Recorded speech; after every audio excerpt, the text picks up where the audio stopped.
მოდი ახლა ვისაუბროთ route-ებზე და კონტროლერებზე. როგორ შეგვიძლია შევქმნათ route-ები ჩვენს აპლიკაციაში, რომელიც REST-ის პრინციპებს დაიცავს და ასევე როგორ მივაბათ ჩვენი route-ები კონტროლერს, რაც იდეაში უმნიშვნელოვანესი ნაწილია თუ რეალურ აპლიკაციას ვაკეთებთ. მაგრამ პირველ რიგში აპლიკაციის დასტარტვა უნდა გავფიქსოთ, იმიტომ რომ როდესაც ჩვენ Laravel Breeze დავაყენეთ ჩვენს პროექტში, რომელიც არის starter kit და API-ის endpoint-ების და ყველაფრის მოკლედ ინიციალიზაცია გავაკეთეთ, რაღაცები აირია. მაგალითად composer run dev უხეშად რო ვთქვათ ასხავს. აქ გვაქვს ერორი. და ეს ერორი მოდის npm run dev ბრძანებიდან. composer run dev რეალურად არის კომანდა, რომელიც რამოდენიმე კომანდას უშვებს background-ში. გავხსნათ composer.json-ი და აი აქ მოვძებნოთ dev script-ი, რომელიც აი ნახე, შემდეგ რაღაცას აკეთებს. Concurrently იდეაში ეს npx concurrently არის package-ი, რომელიც რამოდენიმე ბრძანებას უშვებს ერთდროულად. აქ არის თითოეული ბრძანების ფერები, ძიმეებით გამოყოფილი და შემდეგ უკვე მოდის ბრძანებები PHP Artisan serve, რომელიც Laravel-ის servers უშვებს, PHP Artisan QListen, რომელიც queues listeners startავს background-ში და ეს იყოს, PHP Artisan Pale ეს logებს უშვებს და თუ Windows-ის მომხმარებელი ხარ, შესაძლოა PHP Artisan Pale საერთოდ არ იყოს შენთან. არ არის პრობლემა, დატოვე, არ გჭირდება PHP Artisan Pale ამ შემთხვევაში. თუ არ არის დატოვე, თუ არის დატოვე, მოკლედ შეეშვი, როგორც არის შენთან. და npm run dev არის აი ეს, რომელიც აღარ გვჭირდება. npm run dev რეალურად front-ის ასეტებს build-ავს, როგორც არის JavaScript და CSS, რომელიც ჭირდება websites. ჩვენ websites არ ვაკეთებთ, ვაკეთებთ API-ს არ ჭირდება npm run dev, შესაბამისად ეს უნდა ამოვშალოთ. ასევე ამოვშალოთ მეოთხე ფერი, აი ამ ფერების სიიდან და მძიმეც მივაყოლოთ და ასევე ამოვშალოთ დასახელებას, თითოეული მათგანის name იყო, ამოვშალოთ with. Okay? ეხლა ეს დავასეივოთ. გავთიშოთ ტერმინალი ისევ გავხსნათ. აქ npm run dev-ი რო გავუშვა, ეს ყოველთვის error-ზე გავა, იმიტომ რომ უბრალოდ აღარ გვაქვს package.json-ი, მაგრამ composer run devs რომ გავუშვებთ, უკვე აღარ გავა error-ზე, რადგან npm run dev ბრძანება ამოვშალეთ ჩვენ C-დან. Okay, მშვენიერია ლოგები, queue, სერვერი. სამივე მათგანი მუშაობს. ეხლა გავხსნათ ჩვენი ბრაუზერი და მივაკითხოთ localhost port 8000 და ვხედავ ჩვენი Laravel-ის API-ს. Okay, ეს არის ჩემი Postman-ის ინტერფეისი, რომელიც დავტოვე, სხვა დანარჩენი ტაბები გავთიშე და კიდევ ერთი ტაბი გავხსენი აქ, რომელზეც ეხლახანს მინდა ვისაუბრო. სანამ მაგაზე საუბარს დავიწყებ, უნდა გავხსნათ route-ების folder-ი. route-ების folder-ში გვაქვს პრინციპში სამი მთავარი route-ების ფაილი. ეს არის web.php, რომელიც არის დაკავშირებული ნებისმიერ route-თან, რომელიც არის web-ისთვის საჭირო, website-ის ტიპის აპლიკაციისთვის საჭირო. და ხედავთ, რომ web.php ითხოვს out.php-ს, ამ შემთხვევაში out.php უბრალოდ web.php-ს დამხმარე ფაილია. გვაქვს console.php, რომელიც console, ანუ ტერმინალიდან გასაშვები ბრძანებებისთვის არის განკუთვნილი. და გვაქვს API.php, რომელიც არის API-ისთვის განკუთვნილი. ეს სამი მთავარი ფაილი. out.php არის web.php-ს დამხმარე ფაილი. ჩვენ უკვე შევქმნით /posts endpoint-ი, რომელიც უბრალოდ 1-2-3 აბრუნებს. Okay? ეხლა მინდა რომ ეს /posts endpoint-ი ავდგეთ და controllers მივაბათ. მაგრამ სანამ მაგას გავაკეთებ, ისევ და ისევ მინდა ვისაუბრო განსხვავებაზე web.php-სა და API.php-ს შორის. ამისათვის Laravel-ის ოფიციალურ დოკუმენტაციას გაჩვენებთ, web.php-ში არსებული route-ები ავტომატურად იყენებს web middleware ჯგუფს. web middleware ჯგუფში შედის შემდეგი middleware-ები. middleware ვინც არიცით რა არის, მარტივად გეტყვით. ეს არის კლასი, რომელიც ლოგიკა კლასი შეიძლება ფუნქცია, რაღაცა კოდის ნაწილი. ძირითადად შემთხვევაში კლასია. კოდის ნაწილი, რომელიც ჯდება user-ის მიერ გამოგზავნილ request-სა და controllers შორის, სანამ request-ის დამუშავება მოხდება, მაგათ შორის, შეიძლება request-ი შეცვალოს, შეიძლება request-ი საერთოდ გააჩეროს და არ მიუშვას კონტროლერამდე. ამის ტიპიური მაგალითი არის middleware, რომელიც ავტორიზაციას ამოწმებს თუ user-ი არ არის ავტორიზებული და ცდილობს თავისი პროფილი განაახლოს, ეგრევე დაარეჯექტებს. ჯდება request-სა და controller-ს შორის და შეიძლება შეცვალოს request-ის კონტენტი, შეიძლება დაარეჯექტოს, ან შეიძლება უბრალოდ რაღაცა გააკეთოს, მაგალითად ბაზაში ჩაწეროს რა request-ი მოვიდა. მაგრამ თავარი თემა არის, რომ ჯდება middleware-ი user-ის request-სა და controller-ს შორის და გვაქვს ასევე response-ის ტიპის middleware-ები, რომელიც ჩაჯდება controller-ის მიერ გამოგზავნილ response-სა და browser-ს შორის. რომ ეს დაბრუნებული response-ი ან შეცვალოს, ან არ დააბრუნოს, ან ბაზაში ჩაწეროს უბრალოდ. Web middleware-ების ჯგუფში გვაქვს ჩვენ encrypt cookies, რომელიც cookie-ებს შიფრავს და ასე ინახავს browser-ში, რაც ჭირდება ტიპიურ web აპლიკაციას. გვაქვს add queued cookies to response, ესეც cookie-ებს უკავშირდება და website-ს ჭირდება, სესიის დასტარტვა, website-ს ჭირდება, share errors from session, სესიიდან ინფორმაციის წაკითხვა და error-ების სახით user-ისთვის ჩვენება, ესეც web-ს ჭირდება და validate CSRF token, ესეც web-ს ჭირდება, ანუ website-ებს ჭირდება აი ეს 5 middleware, მაგრამ არ ჭირდება API-ს. გვაქვს substitute bindings, რომელიც ჭირდება API-ს, ანუ API middleware-ების ჯგუფში არის შესაძლებელი, უფრო ზუსტად, არის მხოლოდ ეს substitute bindings middleware-ის კლასი დამატებული. Okay? ეს არის განსხვავება. შესაბამისად, ჩვენ ვაკეთებთ API-ს, გვჭირდება API PHP-ში ამ როუტების დამატება, web PHP, როდესაც API-ს ვაკეთებთ, შეგვიძლია უბრალოდ გავთიშოთ, არ ვაპირებთ, რომ გამოვიყენოთ. კონსოლსაც გავთიშავ ამ მომენტისთვის. ეხლა გავაკეთოთ კონტროლერი, ჩვენ გვჭირდება კონტროლერი, რომელსაც მივაბავთ აი ამ როუტებს. კონტროლერის შექმნა ხდება შემდეგნაირად. გავხსნათ ტერმინალი, ახალ ტერმინალს გავხსნით ამ შემთხვევაში და გავუშვათ php artisan make controller და მივცეთ სახელი, მაგალითად post controller.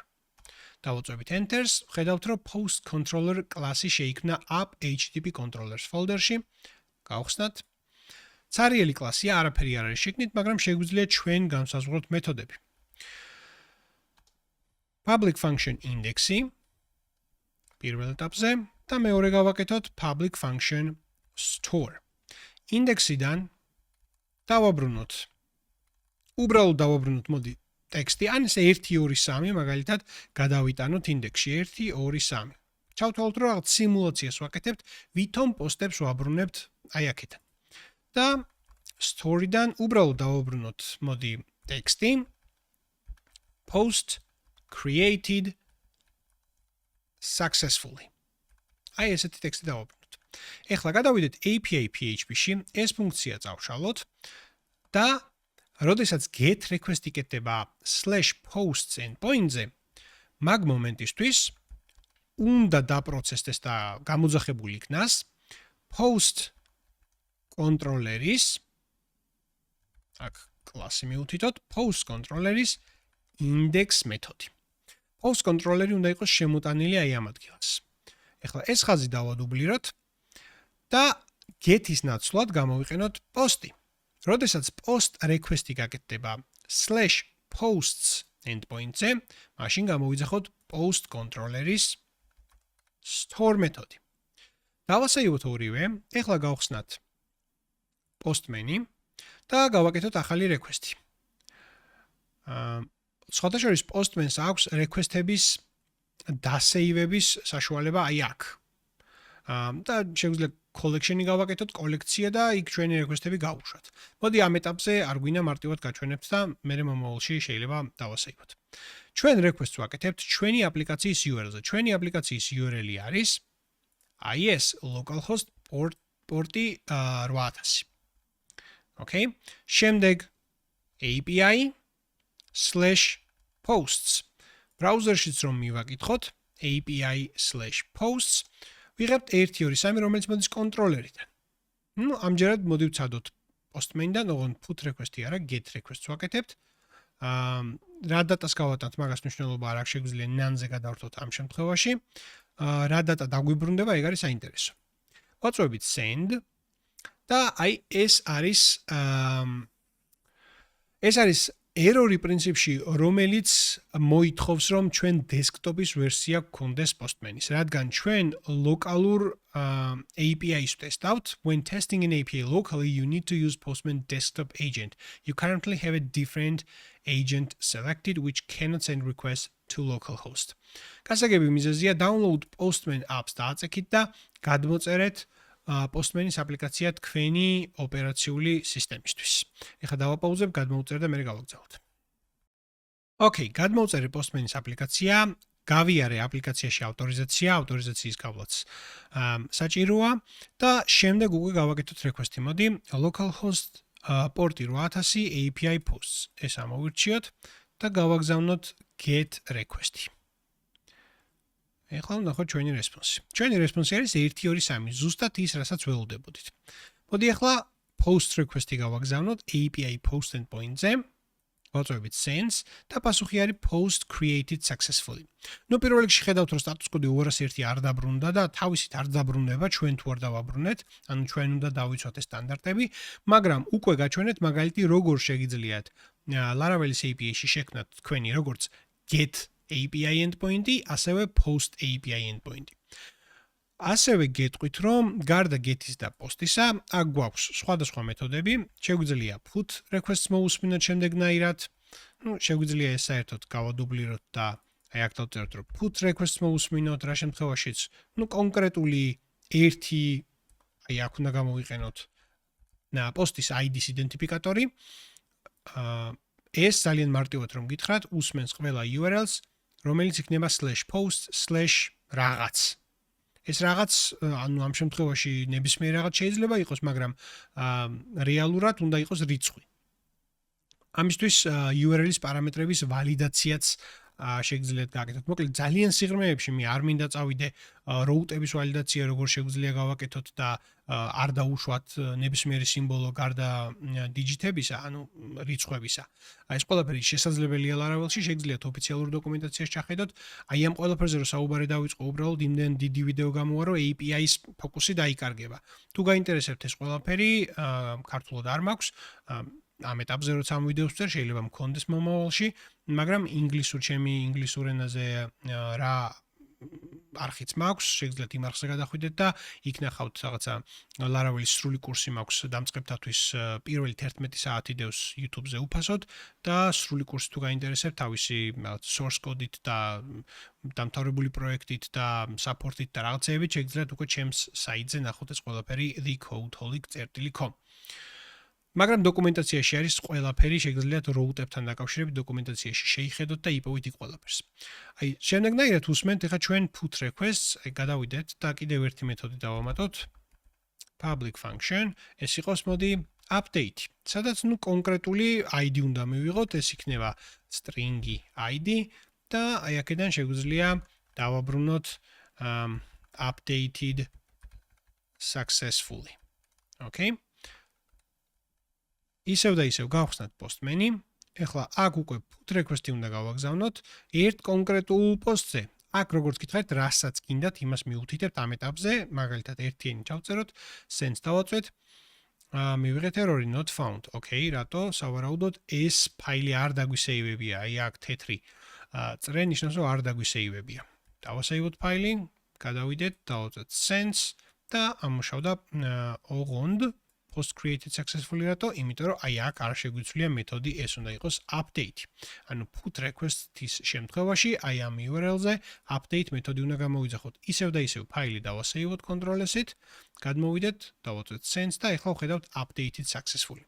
ანალოგიურად ჩვენ შეგვიძლია მოусმინოთ delete methods აი ამ URL-ზე რომ აი ამ post-ის წაშლა გვინდა ჩვენ და რა შემთხვევაშიც delete and destroy მეთოდი შეგვიძლია გამოვიძახოთ ჩვენი API-დან.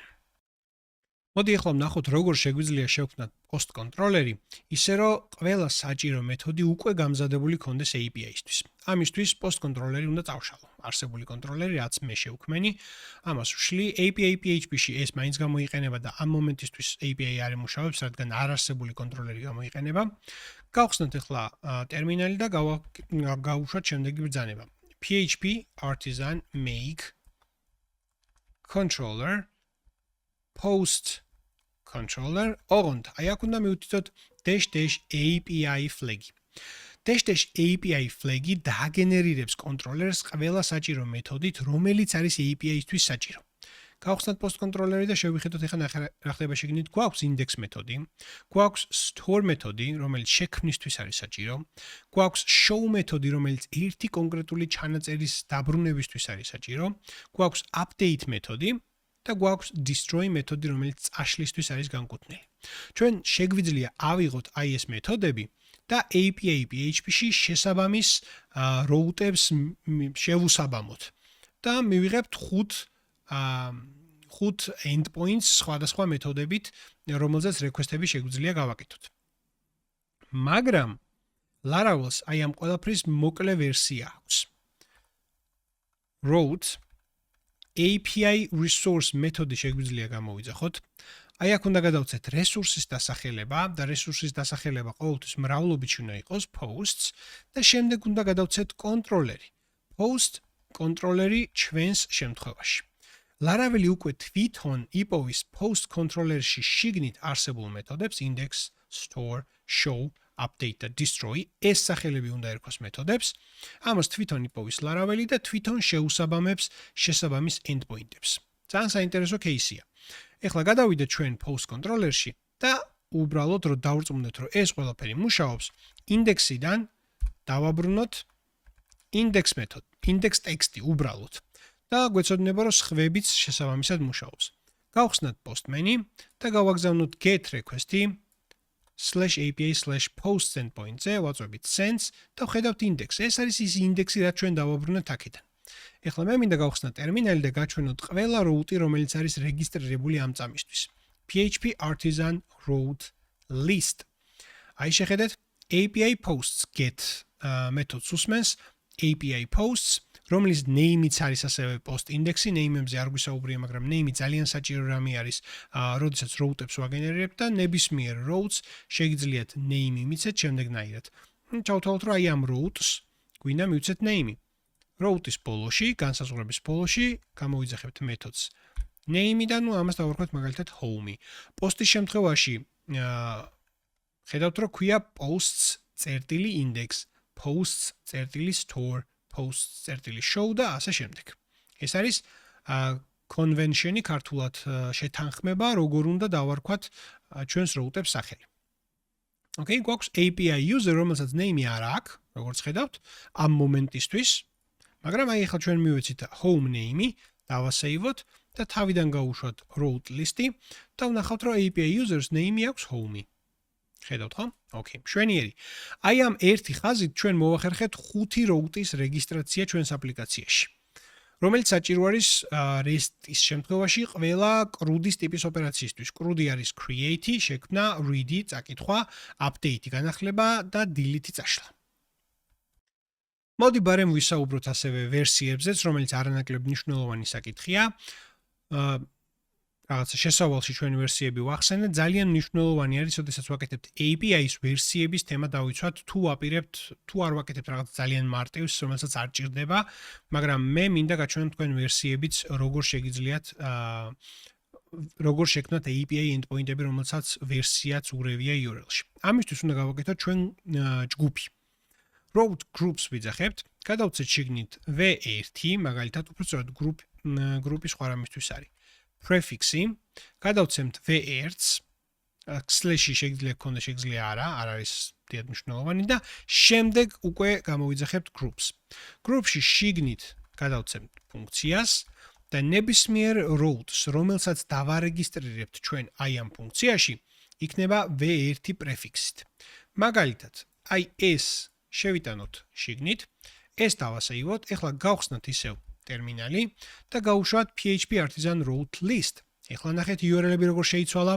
გვაქვს API v1 posts, API v1 posts და ნუ აი ეს 5 API endpoint-ი, რომელიც post controller-თან არის ასოცირებული, აი ამ მეთოდებით, ხო? ყველა v1 prefix-ის ქვეშ შევიდა. ოღონდ API-ის შემდეგ არის ეს v1. ეხლა შევხედოთ ჩვენს Postman აპლიკაციაში. ეს request-ი უკვე აღარ არსებობს, ეს დააბრუნებს 404-ს. ჩვენ გვაქვს API v1 posts, რომელზეც request გავაკეთებ და ეს მუშაობს და აბრუნებს index. ასევე მხოლოდ აი ამის გაკეთება ჩემი აზრით არ არის საკმარისი, როდესაც ვაკეთებთ რეალურ დიდ scalable ანუ ისეთ API-ს, რომელიც მასშტაბებიც გვინდა რომ გაიზარდოს. ამისთვის კონტროლერიც უნდა შესაბამის folder-ში და namespace-ის ქვეშ შეიქმნას. კიდევ ერთხელ ჩვენ უნდა წავშალოთ post controller-ი. არ გჭირდება აქ და ახალი post controller-ი შევქმნათ, ოღონდ ცოტა სხვანაირად. აღვადგინოთ ის ბრძანება PHP artisan make controller post controller, ოღონდ უბრალოდ post controllers არ ვქმნით. ვქმნით API namespace-ის ქვეშ, მერე backslash-ი დიდი v1 backslash-ი post controller. რაც ნიშნავს, რომ ჩვენი post controller-ი შეიქმნება API folder-ის ქვეშ, v1 folder-ის ქვეშ post controller-ის სახით. ვაწვევით enters API ვერ არა, ბოდიში აი აქ backslash-ი კი არ გვინდა, აქ გვინდა ჩვენ ჩვეულებრივი slash. აქაც და აქაც. ეხლა ჩვენ შევქმნით, ნახე რა შევქმნით. API v1 post controller გადაბმულად ესე არ გვინდა, ჩვენ გვინდა რომ folder-ში შეგნით შეიქმნას, ამიტომ ვიყენებთ API/v1/post controllers. ეს ბოლოში ცოტა ცუდათა ჩვენა, მოიცა. აი ესე გავაკეთოთ. API/v1/post controller. Okay, ნახე, ეხლა ჩვენი post controller-ი შეიქმნა API folder-ის ქვეშ, app http controllers API v1 post controller. გავხსნათ. აი ეს არის ჩვენი კონტროლერი, პრინციპში ყველაფერი დანარჩენი იგივეა და API PHP-ში უნდა შემოვიტანოთ ჩვენი post controller-ი უკვე მაგ ლოკაციიდან. API, აი აქ უნდა backslash-ი v1 backslash post controller. ეს კონტროლერი თუ შემოტანილი არის აქ, უკვე postman-დან request-ს რო გავაკეთებთ ეს იმუშავებს 404-ს არ დაგვიწერს, უბრალოდ არაფერს არ ვაბრუნებთ ამ მომენტისთვის ჩვენი post controller-იდან, მათ შორის არც index მეთოდიდან, იმიტომ რომ წავშალით და ახალი შევქმნით და შესაბამისად ცარიელი რესპონსია, მაგრამ სტატუსი 200-ია, ნიშნავს რომ request-ი წარმატებით დაპროცესდა. აი ეს არის იდეალური versioning-ი მე თუ მკითხავ, როდესაც ჩვენი კონტროლერები არის v1-ის ქვეშ და შემდეგ უკვე როდესაც მეორე ვერსიას გამოუშვებთ, უკვე v2-ის ქვეშ. არის სხვადასხვანაირი მიდგომები, შეიძლება რაღაცა მოდულები გაკეთდეს და იმ მოდულებში განაწილდეს კონტროლერები, მაგრამ რაღაც მე ვთვლი რომ ესე დამწყებთათვის არის ეს იდეალური მიდგომა. მარტივი და ამასთანავე იდეალური სიმარტივის კუთხიდანაც და ფუნქციონალური კუთხიდანაც. ნებისმიერი ჩვენი route-ი, ასე ვთქვათ, უკვე შეგვიძლია დავარეგისტრიროთ აი ამ prefix-ის ქვეშ, აი ამ ფუნქციაში.